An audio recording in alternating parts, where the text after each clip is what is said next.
Hello, I'm Connie Kasri. I'm a distinguished professor at UCLA, and I'm coming to you in a pre-recorded talk. Sorry I can't be there live. The title of my talk is From Pilot to Practice, Advancing Communication Interventions for Minimally Verbal Autistic Children. My disclosures are that I have grant funding for the studies described from OAR, from NIH, and from HRSA. So I have a little agenda. I'm going to talk a little bit about early intervention background, some examples from interventions, and then the importance of this information for practice. So, we've learned a lot about early interventions for autistic children over the past 2+ decades. Early interventions are likely responsible for improved language outcomes in autism. From where I started in the early 1980s, 70% of children were minimally verbal entering kindergarten. That is not true today. It's about 25 to 30%. And we also have more examples of rigorously tested interventions using randomized controlled trials. And as a result, maybe more individuals are accessing inclusive education in community settings, resulting in more individuals experiencing optimal outcomes. So, a more positive trajectory from where they began. There's also a recognition of more effective early interventions that focus on malleable intervention targets. And this is important because there's a recognition of the developmental nature of autism.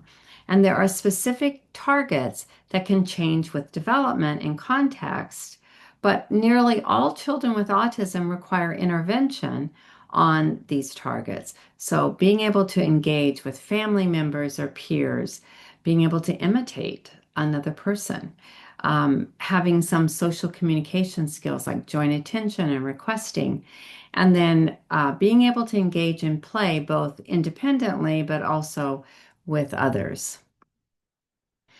And those targets are really important to development. So we know that language, by the time children are in kindergarten, 5 to 6 years of age, those children have the best social outcomes. So it's important that we focus in on their language skills. And one way to think about this is to look at those skills that develop before children start to talk. Things like social communication gestures like joint attention. Those skills predict a language. Play skills are associated with cognitive abilities. And then for children to be able to learn, they need to be engaged and regulated. So the goal of early intervention really is to reduce the number of children with autism who have significant language impairment by the time they start school. And language is the single best predictor of long-term outcomes. We also recognize that a single intervention isn't effective for all individuals. There's a lot of heterogeneity in how individuals present across a range of health, behavior, genetics, and background characteristics.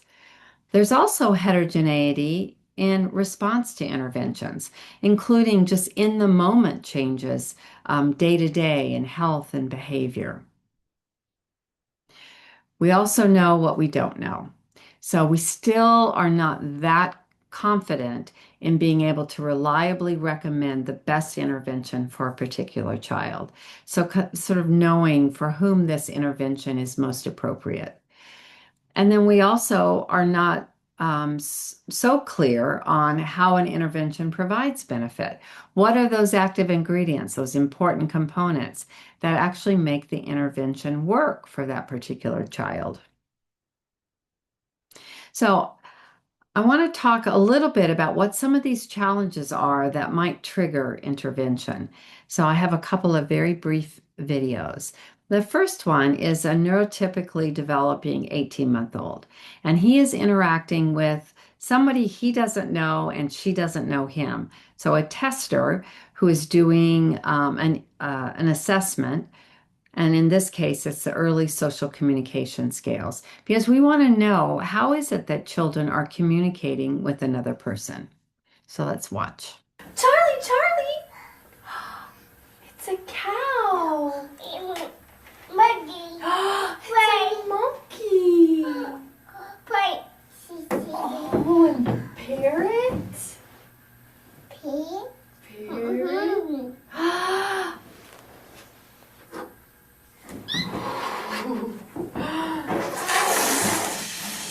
Whoa!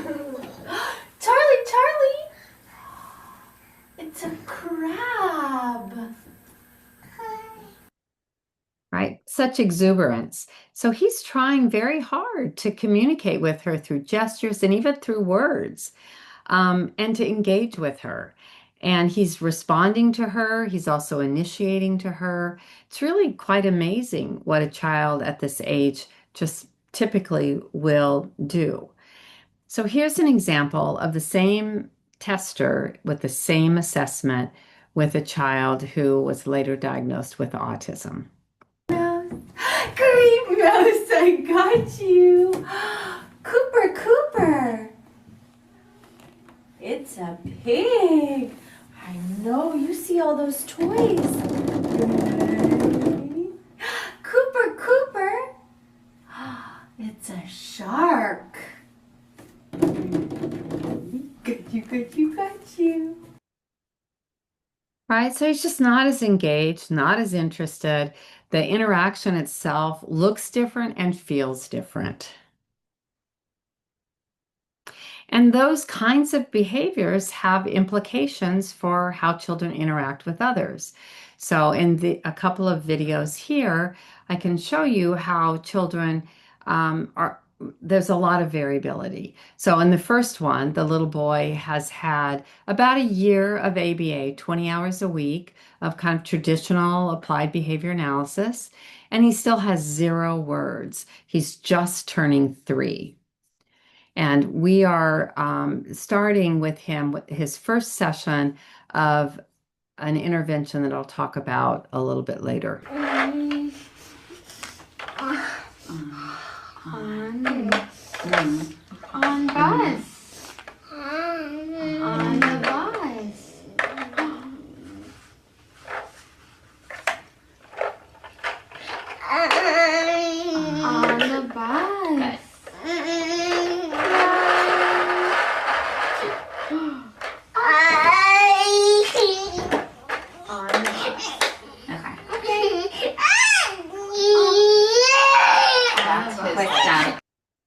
All right, so he's just not that happy, and he doesn't like the fact that the therapist is now trying to expand the play and kind of keep him engaged.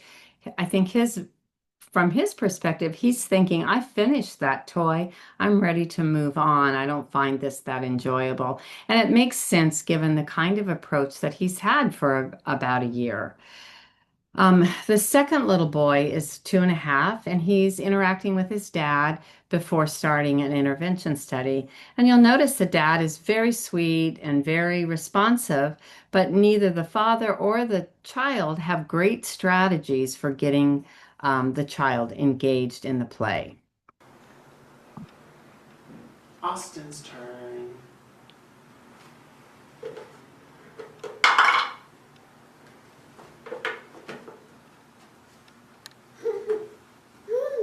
Help, Austin.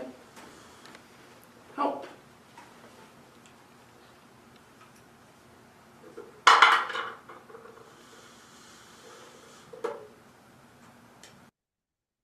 So he's really just onlooking, just kind of watching the action, but not really engaged.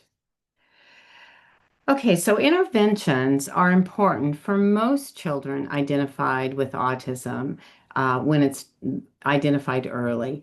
And the questions are in how we intervene and what we intervene on. A complication here is that who and what gets studied. So where does our information about what we should do come from? So most interventions have never been tested. Most autistic children have never been in a research study. So when you think about the evidence base, it actually doesn't represent the entire spectrum of autism. And children that are less likely represented in research studies are those that we know the least about. They're children who are the most delayed. They have low developmental quotients. They might have limited language. They're often excluded from early intervention studies, as well as children who have like transportation issues, whose parents may not have access to information about studies that are happening in their community. Okay, so let me switch to giving you some examples of intervention. One of the ways that we think about intervention is that we want to address some of these early developmental and practical concerns. And so we think that modular interventions that are conducted in community settings like schools might push the field further along, in part because we get a more representative sample and because we're not asking people to change everything that they're doing already, but just to add some effective module. So the example intervention I'll give you is Jasper, Joint Attention, Symbolic Play, Engagement, and Regulation. It is it's within the umbrella of applied behavior analysis, but it's in that category of interventions called naturalistic developmental behavioral interventions. And the goal here is to really improve language skills through gestures, play, and engagement. So we really think of Jasper as a comprehensive social communication language module, and it can float inside other interventions like school, or it can be used on its own, or it can be used sequentially or in combination. And we've tested different versions of Jasper used in all of these ways to have a better understanding of how it works. And so that brings me to my OAR pilot study, which was conducted actually quite a long time ago, I think 2013 maybe. And the design was a burn-in randomization study because it was a pilot. It was very few participants. So we began by doing some baseline assessments. So some of the assessments I showed you in the very beginning, those videos. And we then reassessed children in 3 months. And what we were interested in was whether their skills were improving, and all of them were in a school setting. Were those skills that we were interested in improving on their own or in the context of school? And then we would if they were not, if they were stable, we would randomize children to a Jasper intervention or to no Jasper intervention for another 3 months. So it was a small study, 15 children. They were all attending an ABA-based full school day preschool. They were 3 to 5 years of age. They had fewer than 10 words, and their average DQ was 32. They got 2 sessions per week by a research interventionist for 3 months.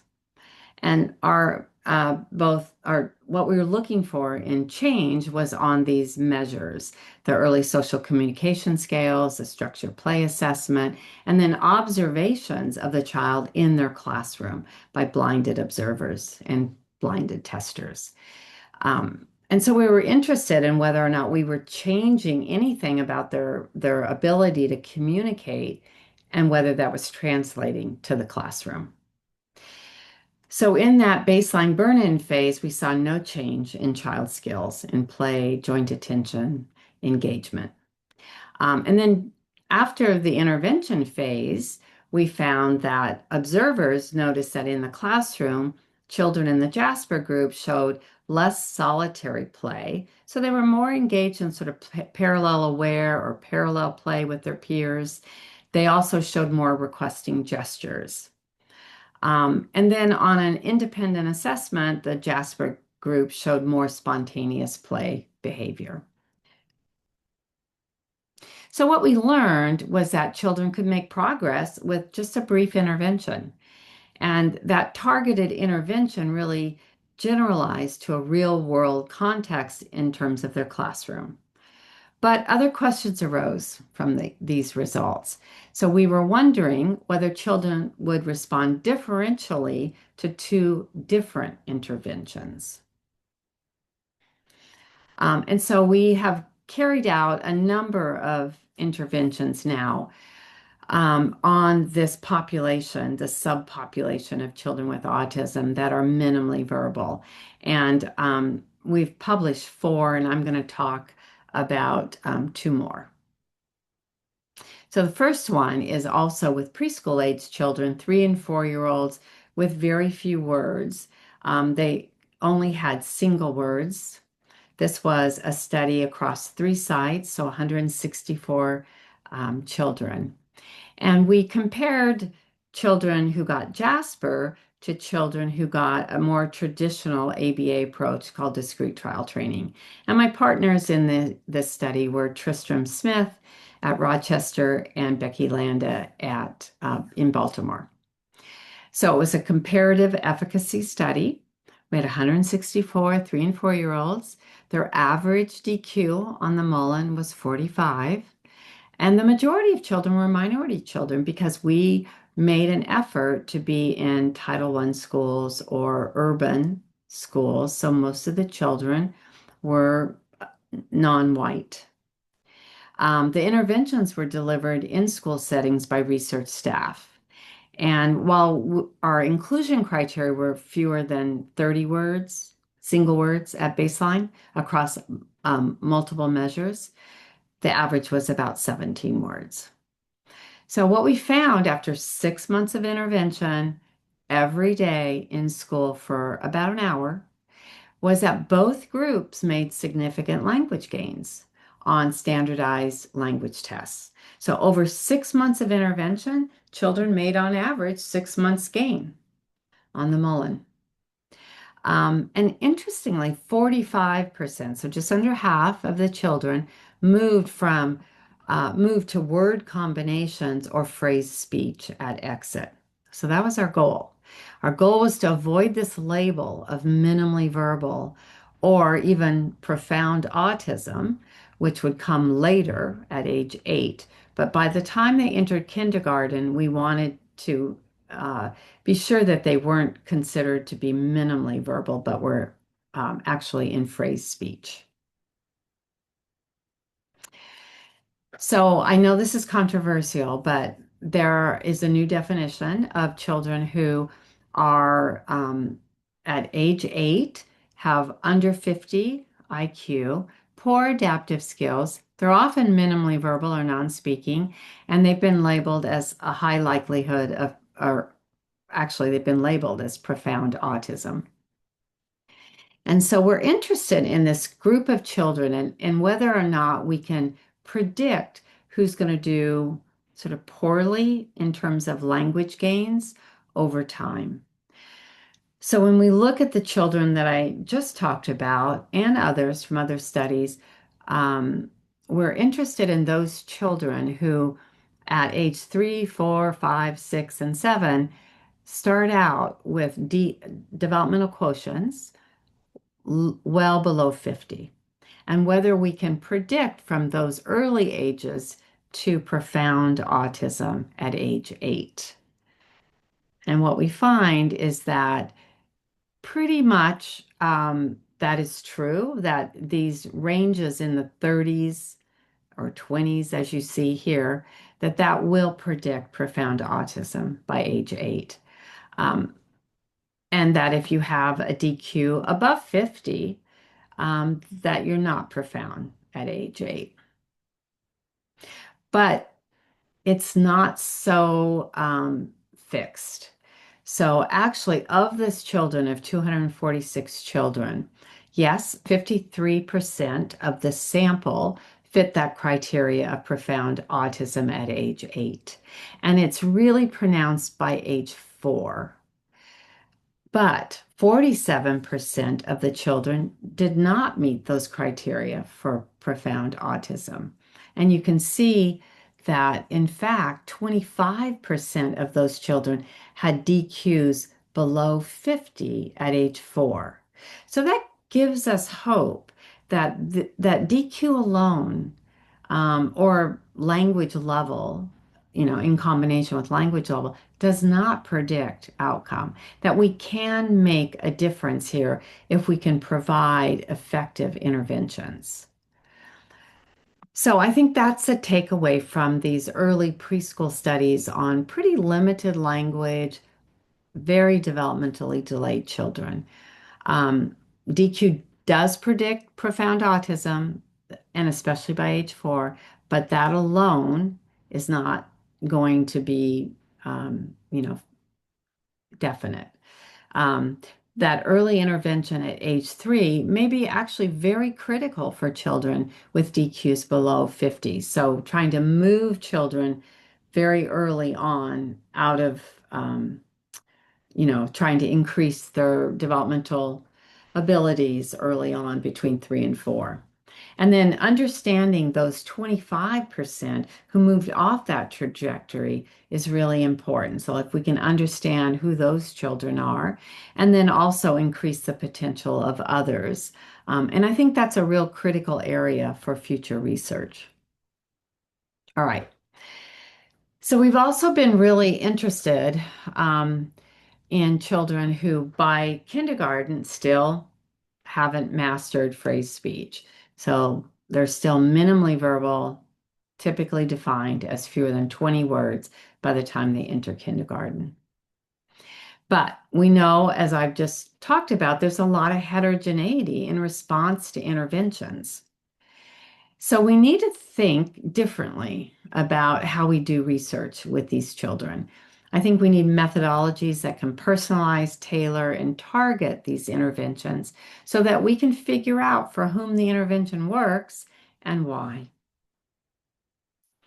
So we're really interested in whether we could improve on these trajectories with children who already by school age are still showing slow progression in their speech abilities. So when we think about personalization of interventions, we want to think about a sequence of interventions, not a single intervention, but where you can sequence what you do based on what the child's individual response is. And these kinds of designs are called adaptive intervention designs. They really try to systematize clinical practice. The definition of an adaptive design is a sequence of decision rules that specifies whether, how, when, and based on which measures, to alter something about the intervention, whether it's the dose, the type, the delivery of treatment, and at very specific stages in the course of care. So you might ask a question, how early can we determine response? And when we do determine response, what should we do next? The research design that I've been using is called a sequential multiple assignment randomized trial. My colleagues, Susan Murphy and Danny Almiral, are the statisticians that have really moved these kind of designs into a lot of different areas of research. So we did a study with minimally verbal children entering kindergarten, fewer than 20 words.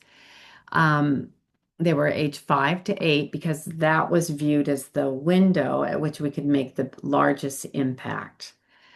They'd already received 2 years of early intervention, so they were not naive to intervention. And we tried to give them something different than what they had previously had, which in most cases would have been traditional applied behavior analysis approaches. So they all got Jasper, and we blended Jasper with a spoken language intervention called enhanced milieu training. And our question was whether or not, and if we gave children AAC support, augmentative alternative communication supports, would that increase their spoken language? So half of the children got an AAC device in the context of the behavioral intervention. So the design looks something like this. And my research partners were Ann Kaiser and Becky Landa. So it was at 3 sites. So children got randomized to either have JASP EMT with or without the device added in. And we gave them 2 sessions a week for 3 months. And at the end of that, we measured their response. And response was determined by whether or not they had increased in their socially communicative utterances, defined as words and gestures that are socially connected to the partner. Have they increased by 25% on a variety of measures? If you were an early responder, over 25% gain, then you just stayed the course. But if you were a slow responder and you got JASP EMT, no device, we would re-randomize you to either add in the device or to add in intensity of sessions, so an additional session per week. If you already had the device, we didn't take it away from you, but we would just give you, if you were a slow responder, we would just intensify the intervention. And then we would go along for another 3 months and measure response. Okay, so what did we find? Well, we found that if you got the device right from the beginning, you made much faster progress on spoken language. Even though you had the device, you were speaking more in that first 12 weeks. And in the second 12 weeks, we backed in parents and helped, had parents mediated the intervention through the parents as well. And kids continue to grow. The last curve here is the follow-up period, and it decreases a little bit, but it's still higher than baseline. And what you'll notice is that the children who didn't have the device are making slow and steady progress, but it's much faster with the device. The children who got the augmentative device, which by the way was an iPad with, in this case, we used Proloquo to go software. So it had pictures that related to the play routines. And when you pressed the picture, it said the word. Children who got the device also had more novel words and more commenting language. So they moved beyond just requesting language to also include commenting. And we know that one of the things that changed for these children was that they were more jointly engaged with their social partner. This was work done by my graduate student, Charlotte DiStefano. Children got the same intervention. So what was changing here from entry to midpoint to exit, the black bar is adult initiated joint engagement, and the gray bars are child initiated joint engagement. And you can see here that child initiations of sort of being engaged with the partner increased over the course of the intervention. And the adult initiation stayed pretty stable. Okay, so why is this important to practice?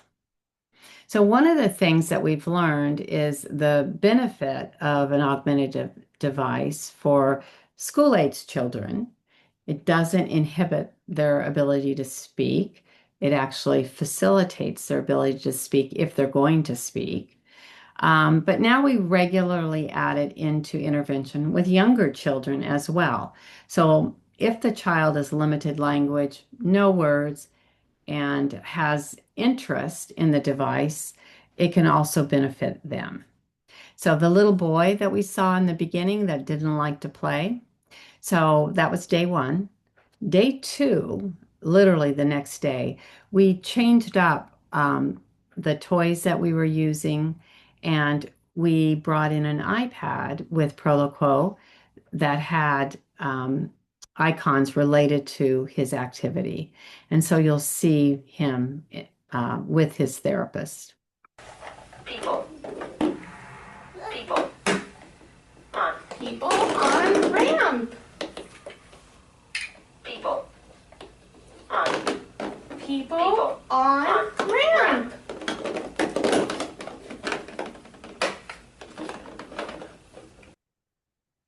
Right. So you'll notice that he's already using two buttons together. So he has, a language. He's very regulated. The toys are different. So there's no, defined finish. So that's less upsetting to him. Um, so he's already showing us that he can communicate using this device. So we don't give up on speech because speech is much more efficient for children to use than to use an iPad if in fact they can use speech. So here he is 2 weeks later, and he's working with his iPad, but also on saying a word. Blue, black. Here's brown. Brown, on. Brown, on. On. Right. So he's really trying hard to speak, but he also is still using his iPad.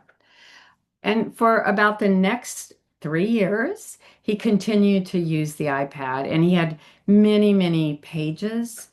Um, and he would use it primarily to communicate with people, but mostly to repair communication because he still wasn't that articulate. And so it really helped him, and it helped him regulate. He also went into general education. This is a smart little guy. Um, and so by the time he's in, I think this is probably first grade, he sent me a little video on Mother's Day. And I'm pretty sure mom set him up for this because it seems like he might be reading. That was another thing that we discovered with a lot of our children, about a third, I shouldn't say a lot, about a third of the children could read. And we discovered that by using the iPad. Hi, Dr. Connie. Happy Mother's Day. Well, Sebastian, Kitty is fun. Mothers set children up to do all kinds of things. But Katie's his therapist, and so he's telling me that she's fun. Okay. So what we've learned then is that we can improve these very critical social communication and language outcomes for very developmentally delayed autistic children. And these early skills should be direct targets of early intervention. They matter. We've tested these targets with sort of more general populations of children with autism and have found, significant differences when you do that compared to not doing that. But it also works with children who are significantly developmentally delayed. And it matters what and how we target these skills. So the AAC, in this case, where we're just modeling on the AAC within the context of an effective behavioral intervention, that can assist in helping a child transition to spoken language. And if they're not able to speak, and some children, continue to have difficulties in speaking, it does provide access to communication, which is important. It's important for decreasing behavioral challenges and helping children to feel more confident in their ability to communicate with others. And then in terms of research methods matter. We need to pay really close attention to how we're conducting research for rigor, for replication, and for reach. So, I'm going to put in a plug again for working in schools. This is where the majority of children can be found. So you can really throw the net much wider and increase the diversity of our samples of children in evidence-based intervention studies. So again, I think it's very important to be in the community. And then the future, I think that we're going to be looking more directly at how we can personalize intervention and really learning from the application of these new designs that can test various active ingredients, various strategies, so that we better understand how to match an intervention to a particular child. Okay, so thank you very much. And again, thank you to OAR for sort of getting us started down this pathway towards communication interventions for minimally verbal and non-speaking children. I'm happy to take your questions later if you email me. Thank you.